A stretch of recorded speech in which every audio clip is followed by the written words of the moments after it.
कैसे समझाऊं मैं माँ को कि अब उनकी सुरक्षा पर भी खतरा मंडरा रहा है। रात को खाने पर माँ ने मुझसे पूछा कि क्या वह कुछ दिन के लिए अपनी बहन के यहाँ जा सकती है। अगर यह सब नहीं हुआ होता तो शायद मैं इस महामारी की वजह से माँ को ना कर देती, पर इस वक्त मुझे उनकी सुरक्षा की ज्यादा चिंता थी। मुझे लगा कि यह सही मौका है माँ को यहाँ से कहीं और भेजने का। मैंने उन्हें तुरंत हाँ कर दी और अगले ही दिन उन्हें उनकी बहन के पास रवाना कर दिया। माँ को भेजकर मुझे थोड़ा सुकून मिला। अब सिर्फ मैं हूँ और वह खतरनाक मास्क वाला चेहरा। माँ के जाने के बाद कुछ दिन बहुत शांति में गुजरे। मुझे वह चेहरा कहीं भी नजर नहीं आया। मुझे लगा कि शायद आशीष सही कह रहा था कि यह मेरा भ्रम है, या फिर कोई मुझसे मजाक कर रहा था। शनिवार का दिन था और कोर्ट में बहुत सारा काम बचा हुआ था। तभी मेरे ड्राइवर का फोन आया कि उसकी माँ की तबीयत अचानक खराब हो गई है तो उसे छुट्टी चाहिए। मैंने उसे छुट्टी दे दी। अब मुझे खुद ही गाड़ी चलाकर घर जाना था। शाम होते होते सारा दफ्तर खाली होने लगा, पर मेरा काम अभी बाकी था। रात के 9:30 बजे मैं अपना काम खत्म कर निकली तो देखा कि अमूमन सारे केबिन के दरवाजे बंद हो चुके थे। ज्यादातर वकील जा चुके थे, सिर्फ 1-2 लोग ही बचे थे। अब मैं कार पार्किंग की तरफ बढ़ने लगी। कार पार्किंग को इतना खाली कभी नहीं देखा था। सिर्फ जहां जहां कार खड़ी थी वहीं लाइट जल रही थी, बाकी जगह लाइट भी बंद हो गई थी। मेरा दिल जोरों से धड़कने लगा। मुझे फिर से उसी डर का आभास हुआ। तभी मुझे वहां किसी के सीटी बजाने की आवाज आई। मैं एक क्षण रुकी और फिर तेज कदमों से अपनी कार की तरफ भागने लगी। जैसे जैसे मैं अपनी कार की तरफ पहुंच रही थी वैसे वैसे वह सीटी भी तेज होती चली जा रही थी। मेरे हाथ पैर फूलने लगे, मेरी सांसें रुकने लगी। मुझे समझ नहीं आ रहा था कि अब मैं क्या करूं। कार पार्किंग में इधर उधर नजर दौड़ा कर देखा, कोई भी नहीं था। चौकीदार भी शायद चला गया था।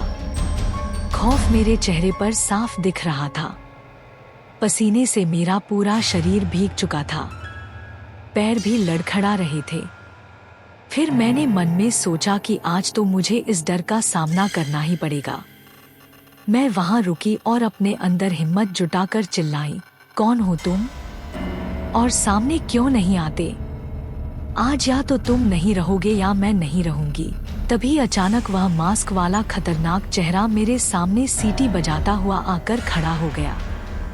उसे देख मेरे मुंह से एक हल्की सी चीख निकली, पर फिर मैंने अपने आप को संभाल लिया और उससे पूछा कि उसे मुझसे क्या चाहिए। मैंने उसका ऐसा क्या बिगड़ा है जो वह मेरे पीछे पड़ा हुआ है? तुमने तो मेरी जिंदगी ही उजाड़ दी और अब पूछ रही हो कि तुमने मेरा क्या बिगड़ा है और मैं क्यों तुम्हारे पीछे पड़ा हूँ। तुम्हारी वजह से आज मेरे बच्चे मेरे पास नहीं है। मेरी वजह से? मैं कुछ समझी नहीं। कौन हो तुम? मैंने कभी किसी के बच्चे को उससे जुदा नहीं किया। हाँ, तुम्हारी ही वजह से आज मैं अपने बच्चों को देखने के लिए भी तरस गया हूँ। तुमने ही मेरा और मेरी पत्नी का डाइवोर्स केस लड़ा था, जिसे वह जीत गई और मेरे बच्चों की कस्टडी भी मुझे नहीं मिली। तुमने बहुत बड़ा पाप किया है और इस पाप की सजा मैं तुम्हें जरूर दूंगा। उसने जेब से चाकू निकालते हुए कहा, यह क्या कह रहे हो तुम? कौन से केस की बात कर रहे हो? और इस चाकू को अंदर रखो। तुम मुझे ऐसे डरा धमका नहीं सकते। मैंने हिम्मत जुटाते हुए कहा, तुमने पिछले साल शालिनी आहूजा का केस लड़ा था। मैं उसका पति हूँ। हाँ, मैंने लड़ा था उसका केस। उसका पति उसे बहुत मारता पीटता था और उससे पैसे भी मांगता था, इसलिए मैंने उसका केस लड़ा था। यह सब झूठ था। क्या तुमने कभी सच जानने की कोशिश की थी? बस जो शालिनी ने तुमसे कहा तुमने वही मान लिया। कभी यह नहीं सोचा कि सिक्के का दूसरा पहलू भी हो सकता है। कभी मुझसे बात करने की कोशिश करी होती तो पता चलता कि सच क्या था। अच्छा तो तुम ही बता दो सच क्या था, मैंने पूछा। वह आदमी दूसरी गाड़ी के बम्पर पर बैठ गया और मुझे भी अपनी गाड़ी पर बैठने को कहा। जब मैं नहीं मानी तो उसने मुझे चाकू से डराया।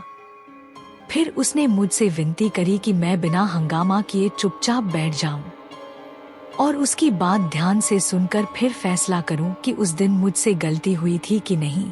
मैं एक मध्यम वर्गीय परिवार का आदमी हूं। मेरी तनख्वाह इतनी ज्यादा नहीं थी, लेकिन मेरी पत्नी की ख्वाहिशें बहुत ऊंची थी। वह हमेशा मुझसे ज्यादा पैसे कमाने को कहती थी, पर मैं उतने ही कमा सकता था जितनी मेरी क्षमता थी। एक दिन मुझे पता चला कि वह किसी और को पसंद करने लगी है और उसके साथ घर बसाना चाहती है। मैंने उसे बहुत समझाया कि ऐसा करने पर हमारा परिवार बिखर जाएगा, हमारे बच्चों का क्या होगा, पर वह नहीं मानी और उसने डाइवोर्स का केस फाइल कर दिया। उसने तुम्हारे जरिए यह साबित कर दिया कि मैं उसे पैसों के लिए परेशान करता हूँ और मारता पीटता हूँ। तुम्हारी मदद से उसे डाइवोर्स भी मिल गया और मेरे बच्चों की कस्टडी भी तुमने उसे ही दिला दी। तुमने मुझ पर इतने घिनौने और झूठे आरोप लगाए कि मेरा उस कॉलोनी में रहना मुश्किल हो गया। सब यही सोचने लगे कि मैंने ही शालिनी के साथ बुरा बर्ताव किया होगा। मुझे कितनी शर्मिंदगी उठानी पड़ी तुम्हें इस बात का अंदाजा भी नहीं है। तभी मैंने सोच लिया था कि इस बात का बदला मैं तुमसे लेकर रहूंगा। अपने बच्चों से बिछड़ने का डर और अपने नाम खराब होने का डर क्या होता है यह मुझसे बेहतर कोई नहीं जानता, पर यह तुम्हें समझाना बहुत जरूरी था। मैं तुम्हें इतना डराना चाहता था कि तुम्हारी सांसें रुक जाए। अगर मैंने या शालिनी ने तुम पर झूठे इल्जाम लगाए थे तो तुमने कोर्ट में उन्हें झूठा साबित क्यों नहीं किया? तुम तो शायद कोर्ट भी नहीं आए थे। अगर मैं शालिनी के इल्जाम को झूठा साबित करता तो उसकी बहुत बेइज्जती होती। वह दुनिया में कहीं मुंह दिखाने लायक नहीं रहती। मेरे पास सारे सबूत थे, पर उन्हें दिखाकर मैं अपने परिवार की बदनामी नहीं कर सकता था। और यदि यह सच सामने आ जाता तो शालिनी का एक घिनौना रूप भी सामने आता। तुम्हारे मुताबिक मैं शालिनी को मारता पीटता था, पर जब मुझे सच्चाई का पता चला था और मैंने शालिनी को यह कदम उठाने से रोका था तो जो उसने जो किया वह शायद इंसानियत और मानवता के विरुद्ध था। यह कहकर उसने अपना मास्क उतारना शुरू करा। जैसे ही उसके मास्क उतारा मेरे मुंह से एक दर्द भरी चीख निकल पड़ी। उसका आधा चेहरा जला हुआ था। मेरे डिवोर्स पेपर पर साइन ना करने पर शालिनी ने मेरे साथ यह किया, उसने अपने चेहरे की तरफ संकेत करते हुए कहा। मैं हैरानी से उसे देख रही थी। मेरी आंखों से आंसू रुक नहीं रहे थे। आज मुझे अपने ऊपर बहुत ही ग्लानि महसूस हो रही थी। क्यों मैंने शालिनी की बात पर आंख मूंद कर विश्वास किया? क्यों मैंने एक बार भी यह नहीं सोचा कि मुझे सच्चाई की तह तक जाना चाहिए? मेरी वजह से इस आदमी ने कितने दुख भोगे होंगे, कितने दर्द सहे होंगे। आज मुझे अपने वकील होने पर अफसोस हो रहा था, क्योंकि वकालत की डिग्री लेते वक्त मैंने एक कसम खाई थी कि मैं कभी भी किसी निर्दोष को सजा नहीं होने दूंगी। कुछ देर के लिए हम दोनों शांत बैठे रहे। फिर वह आदमी उठा और बोला, मैं चाहता तो शायद बहुत कुछ कर सकता था, पर मैं ऐसा करना नहीं चाहता था, क्योंकि कहीं ना कहीं मुझे यह एहसास था कि तुम सिर्फ अपना काम कर रही थी। मेरी तुम्हारी कोई पर्सनल दुश्मनी नहीं थी। बस तुम्हें यह एहसास दिलाना जरूरी था कि डर कितना बड़ा खौफ है। आज लोग मेरा चेहरा देखकर डर जाते हैं। मैं जहां भी जाता हूं सब मुझसे दूर भागते हैं। कोई मुझे नौकरी देने को तैयार नहीं है। मेरी जिंदगी बर्बाद हो गई है और उसकी एक वजह तुम हो। यह कहते हुए उसकी आंखें नम हो गईं।